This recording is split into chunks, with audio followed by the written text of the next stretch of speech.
is February 27th. This is Friday, 8:22 p.m. Central Standard Time. And man, oh man, what a crazy time to be living, huh?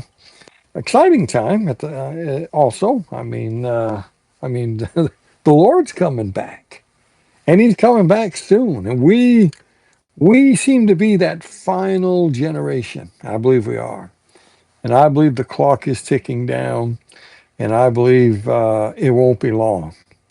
It may be this fall, it may be next fall, it may be tomorrow, right? But he's coming and he's coming soon. I want to talk today, real briefly, on rumors of war.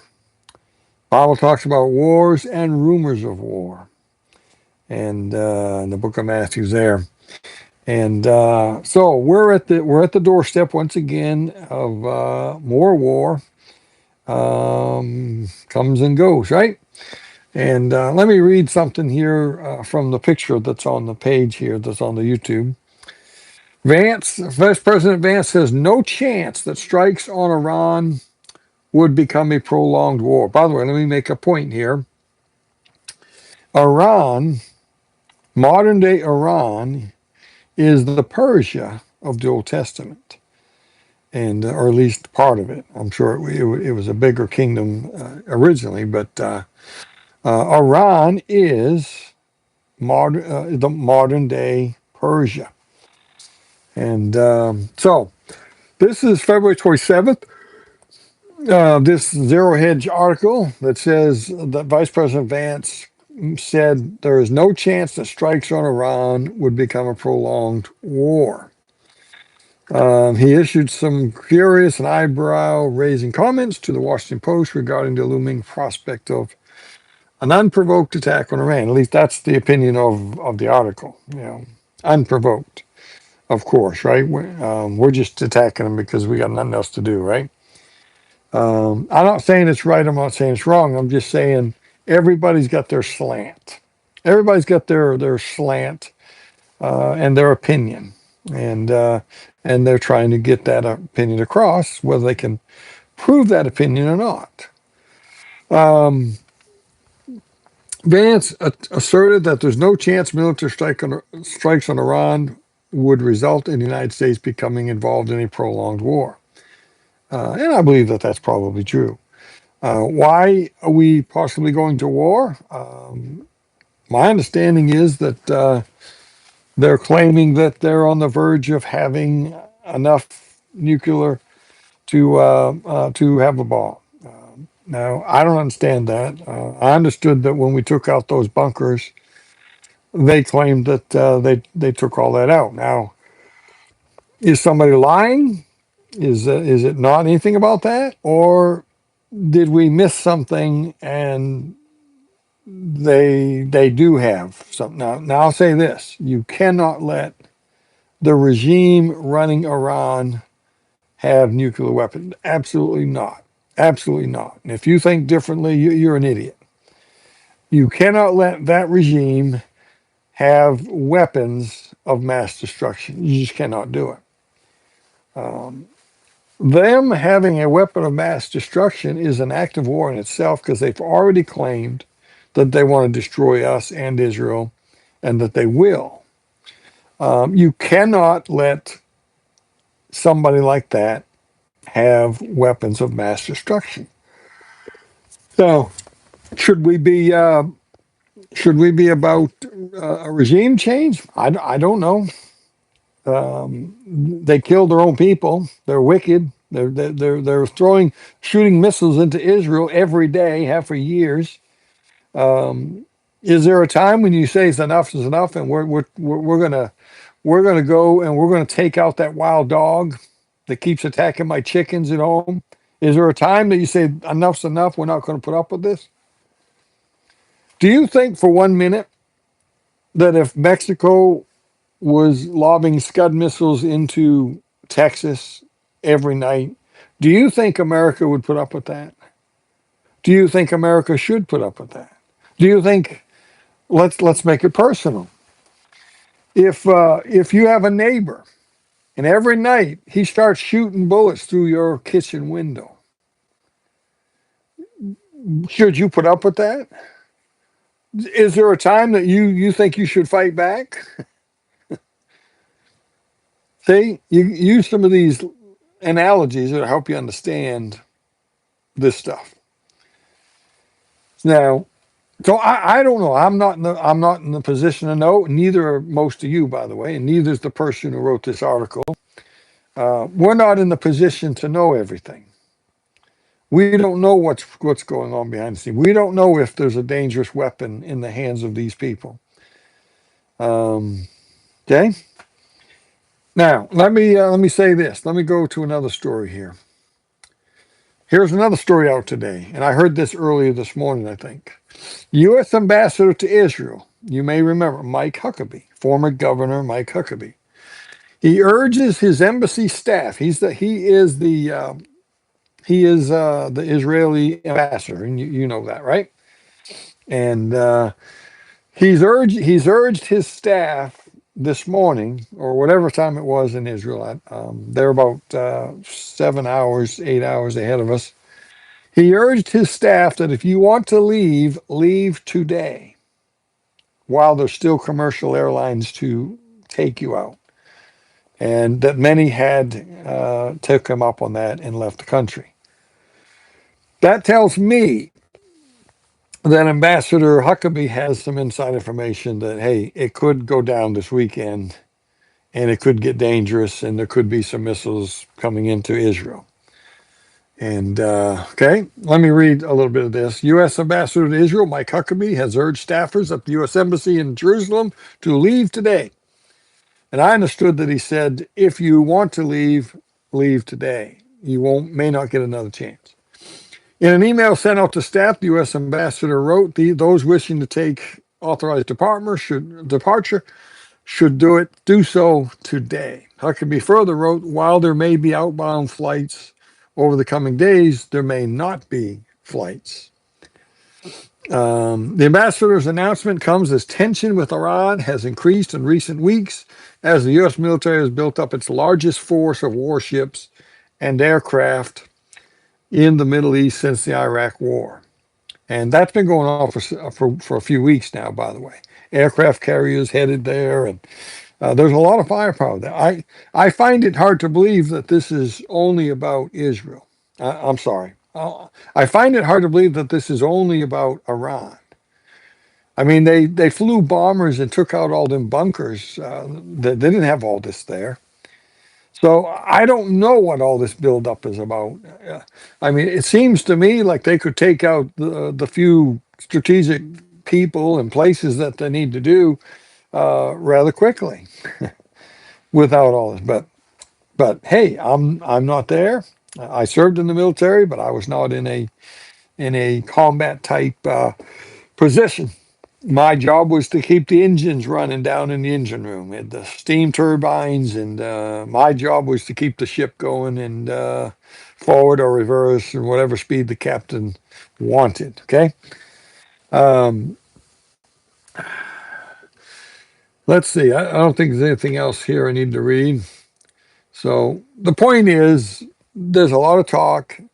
They're taking precautions. They're getting people out because it very well could happen tomorrow, Sunday.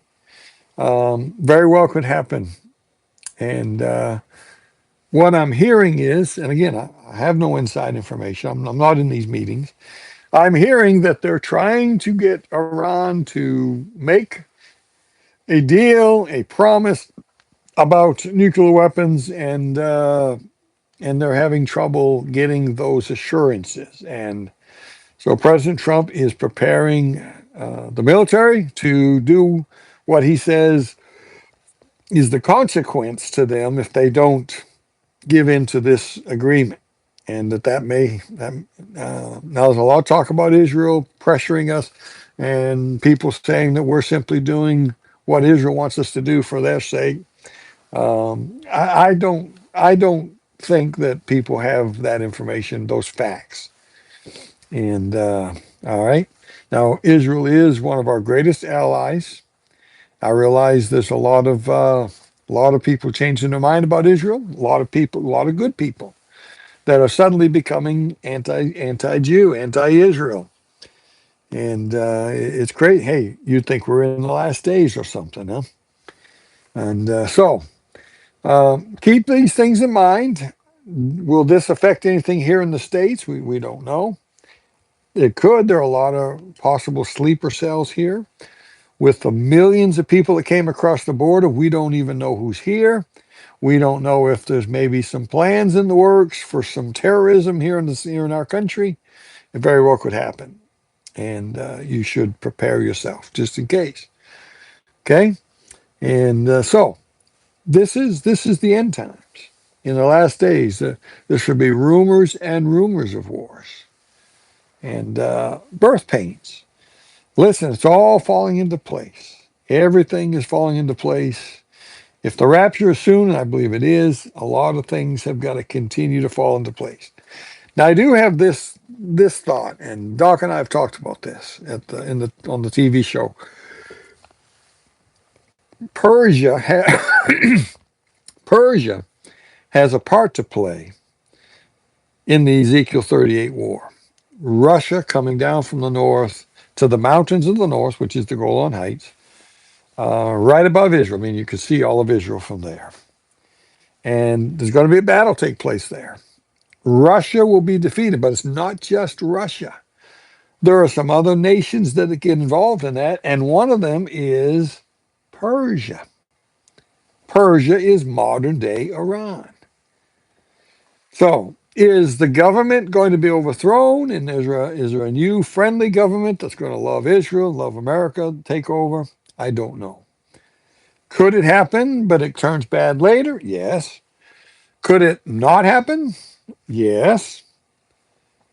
So, these are things to keep in mind. Iran slash Persia has a part to play about coming against the nation of Israel, the Ezekiel 38 war, with Russia.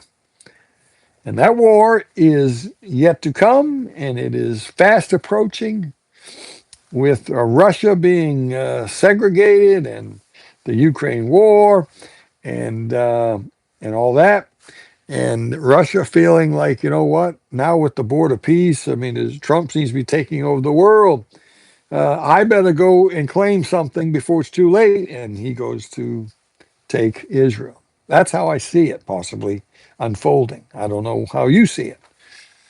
And so, interesting days. Interesting days. All right. Are you saved? Do you know for sure you're going to heaven when you die? Have you got that settled? Don't wait another day, my friend. Don't wait another night. Take care of that right now. Trust in the Lord Jesus as your personal Savior before that trumpet sounds, because when that trumpet sounds, it's too late. You'll be left behind. All right, let's see real quickly if there's anything here. You can't let kids play with matches. Iran is the same thing. I agree. Did China and Russia send their ships near Iran also? Well, I believe that Russia has some military and some equipment there in Syria. Now, have they sent some warships there? I wouldn't doubt it. Every country kind of does that. America does that. When there's something going on, America will strategically move equipment, ships, whatnot, in case something breaks out and they're needed. Okay, has Russia done that? Probably. Does that mean they plan to get involved? I don't. I would doubt that, but we'll see. Okay, but the Ezekiel 38 war is looming out there. And Doc and I both believe that it's going to happen before or at the rapture, and because there's a clue in those passages. When the war, when Russia is defeated in the mountains, they're going to burn the weapons for 7 years. So what does that mean? I don't know. There's something funny about the weapons. They're going to burn whatever it is, biological warfare. I don't know. Whatever it is, it's going to burn for 7 years to contaminate it. And Doc does not believe that can take place during the kingdom age. which means if it happens for 7 years, do you see what I'm saying? Is God giving us a clue there that the rapture happens at the Ezekiel 38 war, either the beginning of it, middle of it, end of it, and that those weapons will burn throughout the entire 7 year tribulation? Does that make sense? It's possible. Okay. All right. So that's what's going on for tonight, and I'll let you go with that. And exciting days. I posted on my personal page an interview or show, the Chris Cuomo show. I'm not a big fan of Chris Cuomo, but let me tell you something. He did a tremendous job tonight, and I posted it on my page, a link to it. Well, not a link, but I posted a picture. There's a man in the picture named Dr. Patrick Soon Shion. He's a billionaire. He's part owner of the Los Angeles Lakers. I believe he owns a newspaper. I believe it's the Los Angeles Times. Um, he's a tremendous doctor and surgeon, and he's come up with drugs before that have helped, but he's now got the cure. It appears that he's got the cure for cancer, and you ought to go check that out. The call letters for the stock is on the stock market is IBRX, if you want to check that out. Immunity Bio. Um, so go check that out. And you ought to listen to some video. You can Google him. He's been on Tucker Carlson. He's been on Megyn Kelly. Before Charlie Kirk died, he interviewed there, Sean Spicer, and others. And now he's just gone on. This is the second time with and man, they talked about why have we not got a cure for cancer? Well, the truth is, I think we do. And he's already been approved for bladder cancer here in America, and bladder cancer and lung cancer in Saudi Arabia. The UK, 33 countries so far have accepted it. But he's got the cure for all these other cancers, and they're slow walking him here. Very interesting show. I would encourage you to watch when they post that. I think it'll go on YouTube and other places. You ought to go and watch that and see what that's all about.